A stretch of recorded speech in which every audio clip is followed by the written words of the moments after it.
Financial mathematics এর online কোর্সে সকলকে স্বাগত। আজকে আমরা কিছু ম্যাথমেটিক্যাল এক্সাম্পল সলভ করব। তার জন্য আমরা যে ফর্মুলা ব্যবহার করব, প্রথমে ফর্মুলাটা দেখে নিই। আমরা আগের ক্লাসে পড়েছিলাম আমাদের সিম্পল ইন্টারেস্টের ফর্মুলা হচ্ছে আই সমান পি আর টি, যেখানে পিটা হচ্ছে প্রিন্সিপাল, আরটা হচ্ছে রেট অফ ইন্টারেস্ট, টিটা হচ্ছে টাইম। তাহলে আমরা এই ফর্মুলা দিয়ে কিছু গাণিতিক সমস্যার সমাধান করব। আমাদের প্রথম ম্যাথমেটিক্যাল এক্সাম্পল হচ্ছে অন জানুয়ারি 1 মিস্টার এ বোরোস। প্রথমে আমাদের ডেট গুলো খেয়াল রাখতে হবে। জানুয়ারি 1-এ mister A বোরোস $1000 from demand loan from his bank. Interest rate is paid at the each of quarter March 31, অর্থাৎ এটা ত্রৈমাসিক, জুন 30, সেপ্টেম্বর 30, দেন হচ্ছে ডিসেম্বর 31, অর্থাৎ এটা প্রত্যেক 3 মাস পর পর 4টা ইনস্টলমেন্টে ইন্টারেস্ট পে করা হয়। At the time of the last payment, interest is calculated at the rate of 12%, অর্থাৎ প্রত্যেকটা পেমেন্টের শেষে ইন্টারেস্টটা 12% হিসেবে ক্যালকুলেশন করা হবে। The balance of the loan outstanding, অর্থাৎ লোনটা $1000, কিন্তু এই $1000 উপরে এই $1000 যে কয়দিন ছিল সেই কয়দিনের জন্য ক্যালকুলেশন করা হবে। দেন যেমন এখানে সে পেমেন্ট করছে মাস থেকে আইসা $100, অর্থাৎ মাস 1-এর পর থেকে আমার $900 জন্য ইন্টারেস্ট ক্যালকুলেশন করতে হবে। তো তাহলে আমরা সলিউশনটা দেখে ফেলি। আমরা ব্যাংকার্স রুলটা পড়ছিলাম। ব্যাংকার্স রুলটা ছিল হচ্ছে আই সমান পি আর টি অনুযায়ী এখানে পি এর ভ্যালুটা সবসময় 1000 আর আর এর ভ্যালুটা হচ্ছে 12%, মানে হচ্ছে 0.12, আর টিটা হচ্ছে যেহেতু এইটা ব্যাংকার্স রুলটা হচ্ছে অ্যাপ্রক্সিমেট ইন্টারেস্টে ক্যালকুলেশন করা হয়, দ্যাট মিন্স হচ্ছে এটা 360 তে ক্যালকুলেশন করা হবে। 360 আর উপরে হচ্ছে এক্সাক্ট টাইম দিয়ে হিসেব করা হবে। তাহলে প্রথম তার পার্টটা আমরা দেখি। যেহেতু ইনস্টলমেন্টটা দেওয়া হবে হচ্ছে মার্চ 31-এ, কিন্তু মার্চ 1-এ তার আবার $100 ইনস্টলমেন্ট দেওয়া আছে। আমরা জাস্ট এটাকে প্রথমে, যদি এরকম মার্চ 31 পর্যন্ত কোনো ইনস্টলমেন্ট না থাকতো, তাহলে একেবারে জানুয়ারি থেকে আমার মার্চ 31 পর্যন্ত, জানুয়ারি 1 থেকে মার্চ 31 পর্যন্ত ক্যালকুলেশন করতাম, যেহেতু এটা ত্রৈমাসিক লোন। বাট এখানে এই মার্চ 1-এ হচ্ছে একটা এক্সট্রা পেমেন্ট $100 দেওয়া আছে, যার জন্য আমরা এই মার্চ 1-এ এসে একটা ডিভাইড দিয়ে দেব, অর্থাৎ মার্চ 1 পর্যন্ত একটা পার্ট করে নিলাম। এই জানুয়ারি 10 থেকে মার্চ 1 পর্যন্ত এখানে হচ্ছে 50 দিন।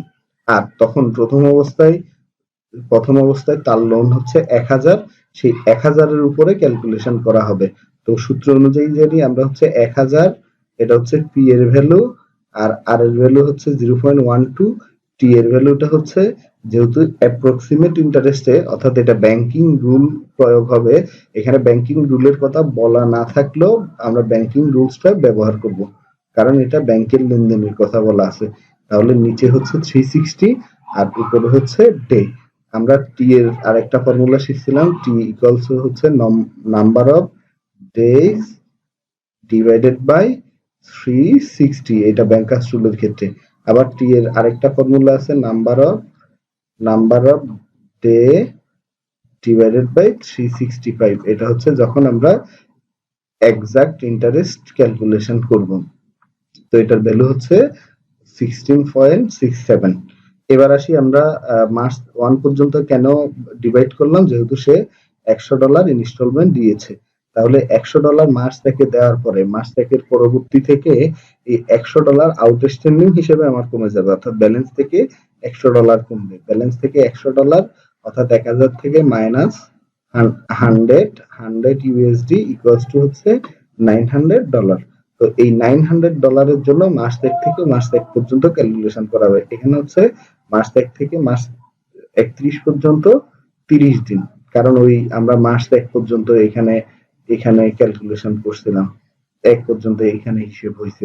তো যার জন্য মার্চ একটা বাদ 2 তারিখ থেকে 31 তারিখ পর্যন্ত 30 দিন $900। তাহলে এটার ইন্টারেস্টটা হবে সূত্র অনুযায়ী পি এর ভ্যালু, আর এর ভ্যালু, দেন হচ্ছে এটা টি এর ভ্যালু 30/360, এটা হচ্ছে $9.00। তাহলে আমাদের এই আমরা বলছিলাম প্রত্যেক 3 মাস পর পর এখানে ইনস্টলমেন্ট দেওয়া হবে। তাহলে এটা হচ্ছে টোটাল জানুয়ারি 1 থেকে মার্চ 31, জানুয়ারি থেকে এই মাস 31, এই 3 মাসের জন্য দুটা দুটা পার্টে আমরা ক্যালকুলেশন করে টোটাল করলাম $25। এই দুটো $25.67, অর্থাৎ এটা মার্চ 31 এর পেমেন্ট। তারপরে আমরা দেখি এরপরে আবার এখানে পেমেন্ট এখান থেকে হিসেব শুরু করব। হিসেব শুরু করার পরে মার্চের পরে আমাদের নিয়ম অনুযায়ী হচ্ছে মার্চ থেকে জানুয়ারি থেকে মার্চ, তারপরে হচ্ছে এপ্রিল, মে, জুলাই থেকে সেপ্টেম্বর পর্যন্ত, অক্টোবর থেকে ডিসেম্বর পর্যন্ত, এই 4টা পার্টে আমার ইন্টারেস্ট ক্যালকুলেশন হওয়ার কথা ছিল। কিন্তু এখানে এসে যেহেতু সে এপ্রিল 17তে $300 পেমেন্ট করে দিয়েছে, সেহেতু এই $300 এর জন্য এপ্রিল 17 পর্যন্ত আমরা একটা হিসেব করে ফেলবো। এপ্রিল 17 পর্যন্ত 17 দিনের জন্য আউটস্ট্যান্ডিং 900 থাকবে। এপ্রিল 17 এর পরে যেহেতু এই 17 তারিখে সে পেমেন্ট করছে, তার মানে পরবর্তী দিনগুলোর জন্য ওই পেমেন্ট কিন্তু $300 কমে যাবে। এই $900 এর জন্য 17 দিনের ইন্টারেস্ট হচ্ছে 5.10 সূত্র অনুযায়ী পি এর ভ্যালু, আর এর ভ্যালু, পি এর ভ্যালু, আর এর ভ্যালু, টি এর ভ্যালু অনুযায়ী $5.10। তাহলে এবার 17 পর্যন্ত ক্যালকুলেশন করা হয়ে গেছে। এবার এপ্রিল 17 থেকে জুন 30, তার মানে হচ্ছে দিন গণনা হবে এপ্রিল 18 থেকে 30, এপ্রিল, মে, জুন, এখানে হচ্ছে টোটাল 74 ডে, অর্থাৎ প্রত্যেকটা আমরা এই দিনের হিসাবটা এইভাবে ক্যালকুলেশন করব। এখানে এপ্রিল হচ্ছে 30 দিনে, তাহলে 30 বিয়োগ 17, তাহলে এখানে থাকে হচ্ছে 13 ডে, প্লাস হচ্ছে এদিকে মেটা হচ্ছে 31, প্লাস হচ্ছে জুনের 30, টোটাল আমার যোগ করলে হচ্ছে 3 1 4, তারপরে 3 1 4, 4 3 7, অর্থাৎ 74 ডে। এরকম প্রত্যেকটার জন্য আমরা এক্সাক্ট ডে হিসেব করব। যেহেতু ব্যাংকার সুদটা হচ্ছে ডেতে এক্সাক্ট হিসাব করা হয়, কিন্তু ইন্টারেস্টে অ্যাপ্রক্সিমেট মানে 360 দিন হিসেবে ডিভাইড করা হয়। তাহলে এইটুকুর জন্য আমার ব্যালেন্স আউটস্ট্যান্ডিং আছে, যেহেতু এই এপ্রিল 17তে $300 সে পেমেন্ট করছে, মাইনাস $300, তাহলে আউটস্ট্যান্ডিং ব্যালেন্স থাকবে হচ্ছে $600। এই $600 এর উপর ইন্টারেস্ট, পি আর টি এর ফর্মুলা অনুযায়ী 14.80।